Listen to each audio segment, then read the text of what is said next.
Iba't iba ang mga opinyon at mga saloobin ng mga tao tungkol sa topic na ito. Sino nga ba at ano nga ba ang mga katangian na hinahanap ng mga lalaki sa isang babae? Pero kung ako ang tatanungin mo, nais kong i-share sa inyo kung sino at kung kanino ko maikukumpara ang aking ideal woman. Simulan na natin? Let's go!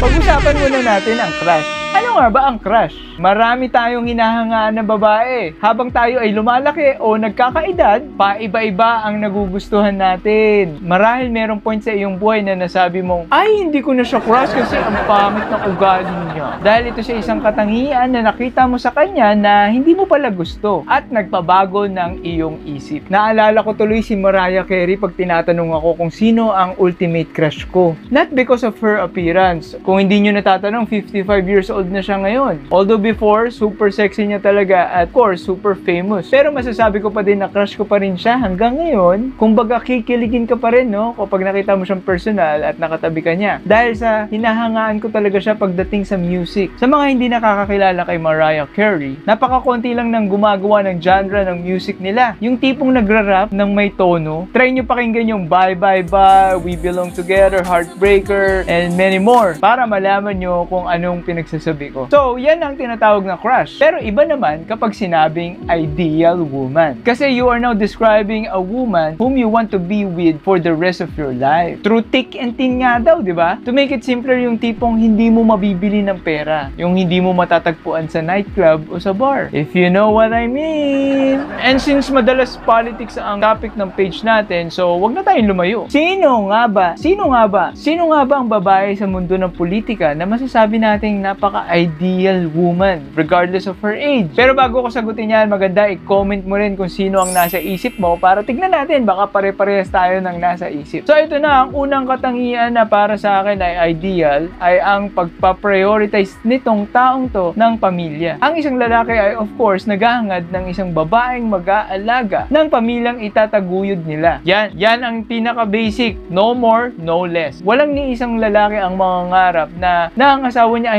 ay hindi hands-on sa pagpapalaki ng kanilang mga anak. At masasabi natin ang pamilya ay isang malaking factor sa success ng isang tao. Kung maganda at maayos ang pamilya mo, yan pa lang ay achievement na. Masasabi mo nang successful ka na. Eh paano kung magulo naman ang pamilya mo, di ba? Well, sa iba, huhusgahan ka na failure ka na agad. Yan ang impluwensya ng pamilya. Kung may kasabayan tayong tell me who your friends are and I'll tell you who you are, meron din namang show me your family photo and I will tell you who you are. So yan pa lang ang unang standard para sa akin. Diyan pa lang malaki na ang matatapya sa mga choices, no? Kumbaga konti na lang sila na pagpipilian natin. Knowing na pinag-uusapan natin ay mundo ng politika, no? Kumbaga paano ka tutulong sa bayan kung mismong ang pamilya mo ay hindi mo maiayos, which is more expected sa isang ilaw ng tahanan. Alright, second, what you see is what you get. Dito ko na i-reveal ang aking ideal woman. When you say what you see is what you get, di ba? Parang when you ask for an orange, you get an orange. Not an apple! Yan ang nagustuhan ko kay attorney and First Lady Liza Marcos. Having the title of being an attorney, a lawyer is always expected to be assertive at laging may laman ang salita. Clear and concise. It is what it is. But no but, hindi playing safe palagi or sugarcoating. Gaya ng ginagawa ng karamihan. Naalala ko tuloy yung interview ni First Lady Liza Marcos kay Katunying, kay Anthony Taberna. Sinabi niya na ang kanyang layunin bilang isang unang ginang ay siguraduhin na napapalibutan ng mabubuting tao ang Presidenteng Bongbong Marcos na kanyang asawa. Yan ang ideal woman, sisiguraduhin na safe ka na kanyang asawa, ang kanyang pamilya. Kung sa tingin niya ay makakasama ka sa imahe ng kanyang asawa o kanyang pamilya, ay talagang bad shot ka. Kung baga hindi mo mabobola-bola, hindi mo mauuto. Yan nga ata ang dahilan kung bakit siya binansagan ng iba ng First Lady. Inaccuse pa nga siya ng iba na siya daw ang nagpapatakbo talaga ng bansa. Siya daw ang presidente. Well, ganyan ang presence ng gusto ko sa isang babae. Yung tipong nananahimik lang na nagtatrabaho sa likod pero ramdam ng lahat ang presensya. Hindi pa bebe! Hindi pa bebe!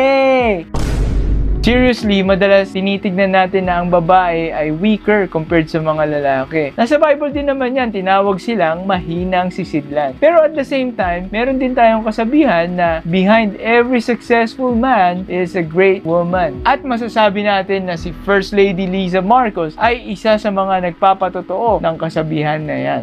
But wait, there's more! Kahit First Lady lamang siya, hindi politiko, hindi siya nagstay sa kanyang comfort zone. Although yun nga, natuklasan natin sa interview niya with Katunying, sinabi niya doon na merong mga times na hindi siya nagpaparehistro as a voter para hindi siya mapilit na tumakbo bilang isang politiko. Again, she didn't stay at her comfort zone. Sa ngayon, she came out and now taking advantage of the opportunity to help our countrymen. She spearheaded a lot of projects, mainly yung Love for All na halos nilibot na ang buong Pilipinas. Nilalapit ni First Lady Liza Marcos ang mga physician, ang mga doktor sa ating mga kababayang kapuspalad na hindi man lang magawang makapunta sa ospital upang magpa-check up. Idagdag mo pa ang pangungunan niya sa pagsuporta sa mga iba't ibang LGBTQ+ organization. At siya lamang muli ang nagbibigay pansin sa sining, buhat pa sa kanyang biyanan na si First Lady Imelda Marcos. Kaya nga binansagan siya ng ibang mga artist na modern Imelda Marcos nga daw with a twist. Ang isa pang proyekto na pinasimulan ni First Lady Liza Marcos ay ang Pasig Bigyang Buhay Muli, kung saan papagandahin nito ang kahabaan ng Pasig River at gagawin itong another means of transport at commercial area, gaya ng mga tourist spot sa ibang bansa. Wow, grabe talaga ang ambag ng unang ginang Liza Marcos sa ating bansa. Atin-atin lang to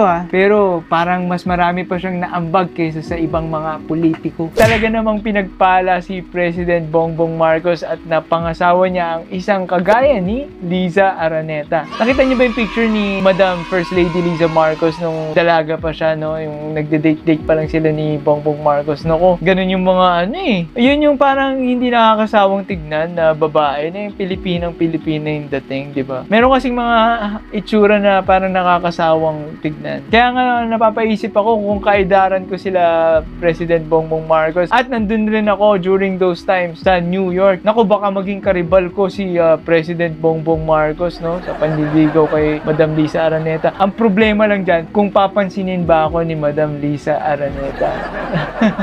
So, ayan guys, ang mga katangian na para sa akin na importante at masasabi kong may kukumpara ko sa isang ideal woman. Dahil may kita mo naman sa mga anak nila President Bongbong Marcos at First Lady Liza Marcos, they are very well-mannered. Si Vinny, si Simon, and also si Sandro. Talagang hindi mo makikitang nakikipag-away, hindi mo makikitang nakikipagsuntukan sa sheriff.